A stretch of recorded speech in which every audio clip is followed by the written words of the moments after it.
Good afternoon. My name is Donna Roper-Roach, and I am presenting Educational Organizations, Institutions' Impact on Student Success for the course EDA 701 Foundations of Administration, instructor Dr. Eccles. I thought I'd start out by providing a definition of student success, a definition that I found in Lawrence's journal article, and it reads, there are broad definitions and conceptualizations of student success and measures of achievement in higher education. The success for students in college is often connected to productive mindsets, navigating issues and challenges during a student's matriculation, and the ways in which students relate to one another. My institution has a division of student success where we measure student success by student efficacy, academic achievement, completion, retention, and persistence. So we're looking at does the student believe in their ability to be successful? Academic achievement, we are monitoring, we are checking to see if they meet or exceed the expectations of their coursework.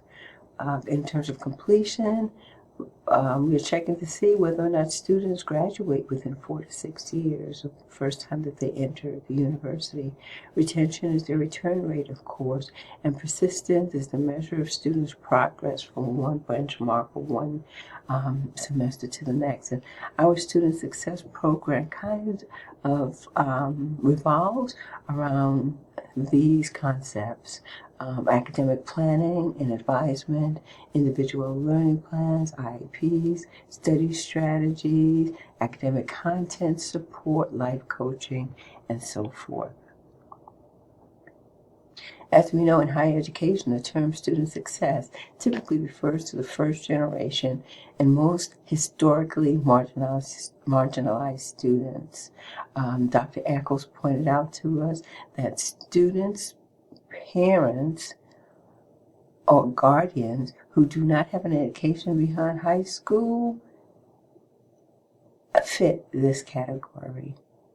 Where you have a student that breaks a generational cycle of not obtaining a post-secondary degree, those students meet this particular category.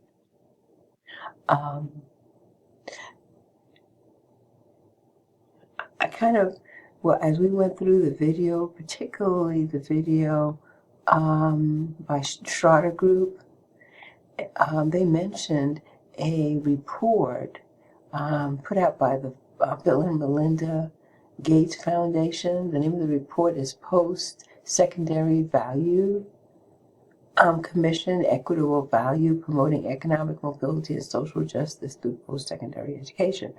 And I found this table, which I thought was quite interesting. And if you look under, I'm going to focus on the enrollment and completion stats. So if we look at the enrollment, we see that Black students and white students, that they enroll in university and college at about the same rate.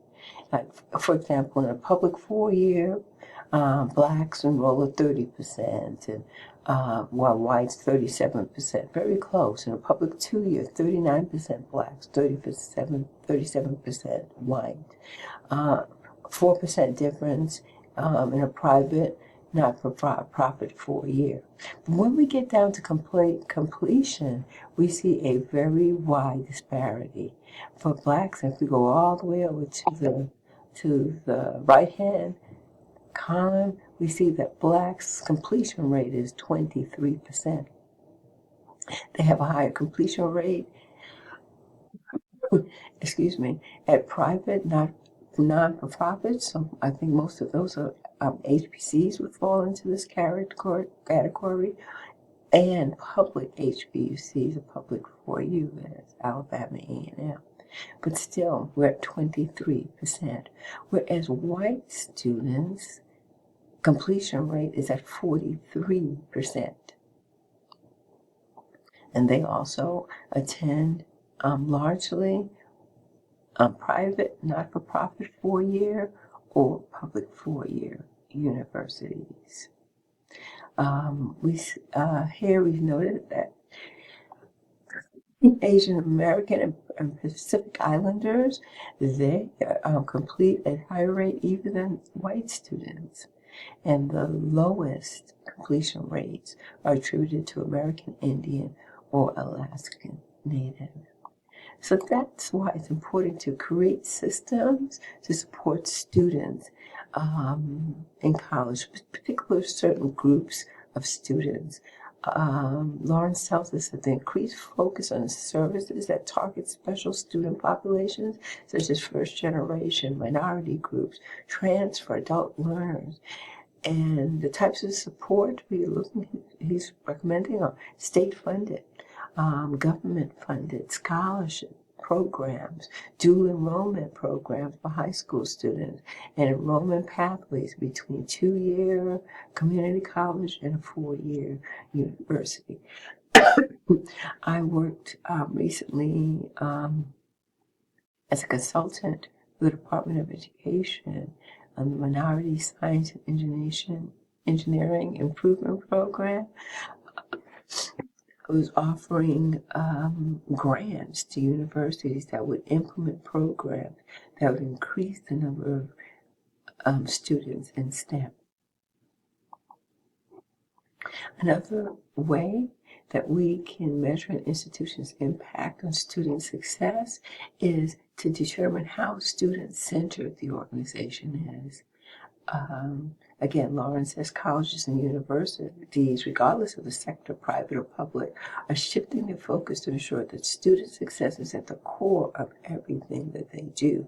They're even electing to hire executive leaders, such as dean and vice presidents, who create strategy in student retention, persistence, and graduation.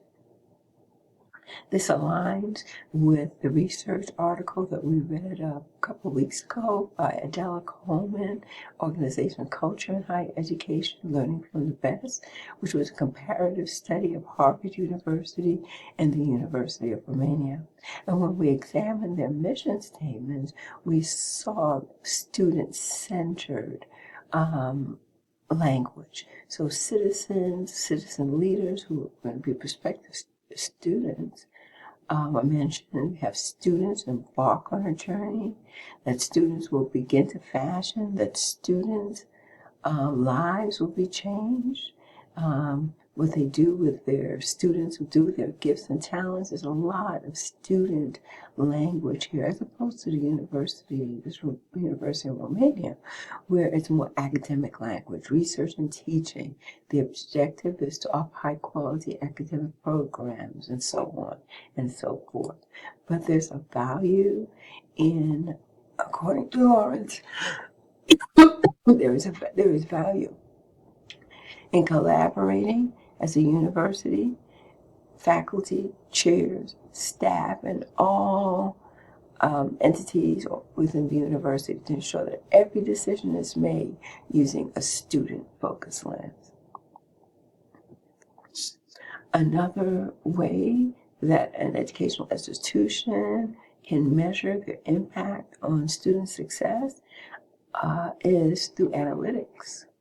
And it was an interesting article by Foster and Francis where they say the theory of data analytics in higher education is that the collation of data and its analytics can deliver student outcomes by enabling personalized student learning environment and delivering evidence what works approaches.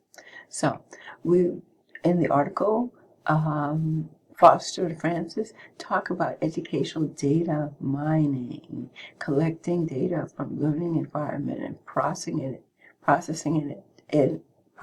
it in order to report, monitor, identify patterns, and generate insights. Or academic and professional support initiatives, coordinated institutional faculty-led initiatives designed to deliver by utilizing insight from the education and analytics educational analytics. When we talk about the Strata video, they spoke to us about measuring student success beyond completion. And I thought this was very interesting. The title of that video was Success Beyond Completion, How Can We Best Measure Student Outcomes? And it started off by letting us know that in terms of access from 1940 to 2020, we see that the access to education is increasing. Completion is even completing. What's lagging behind is outcomes. And so we want to look at some of these outcomes related to completion beyond or post-graduation. A question was posed during the video: is post-secondary education a pathway out of poverty? Which I thought was a very powerful statement to make, particularly after reading Derek Black's book, Schoolhouse Burning. Traditionally, we look, the universities have measured student success by the things that we mentioned before: self-efficacy, academic achievement, academic retention, persistence. But the emerging metrics are around employment opportunities, earnings, financial ROI, economic mobility, ability to repay student loans, well-being, learning, civic engagement, on and on. I want to just focus on financial ROI, and I'm looking at this. I want you to turn your attention to this graphic from Forum Statista, and basically some of these earning values may be outdated, but it's a good way for us to look at the financial ROI, because the question is asked: after completing a bachelor's degree, how much more will a student earn than if they were just without a bachelor's degree? So if a high school graduate earns $20,000, then after a bachelor's degree in nursing, a student earns $41,000, then you've got a $20,000 increase in income, and that money can go towards the repayment of an $80,000 student loan. That loan could be paid off conceivably in 4 or 5 years, which is a very good return on an investment. This value proposition, or ROI, return on investment, is very important. It's one of 6 trends that Deloitte and Touche, that Deloitte sat down with presidents in last year, and they identified higher education, leadership crisis, AI, financial and demographic challenges, the value proposition of higher education. Parents, students alike want to know, how much of a return am I going to get from this investment? And I only have a few minutes left. I want to take a look at some of these charts because I thought they were interesting. Beyond completion, what about earnings? How do African Americans or blacks compare to white? And we see that there's great disparity from high school all the way through postgraduate, post-college degrees, that white students earn more. When we look at fulfillment and earnings, the graduate degree program offers the better percentage of fulfillment and earnings. If we were to look at occupations, see computer science, health, computer science, business administration, health, followed by education. And the most frequently earned master's degree are in these areas: MBA, Teaching in Public Health. This was from the Insider's Guide to Working with Universities.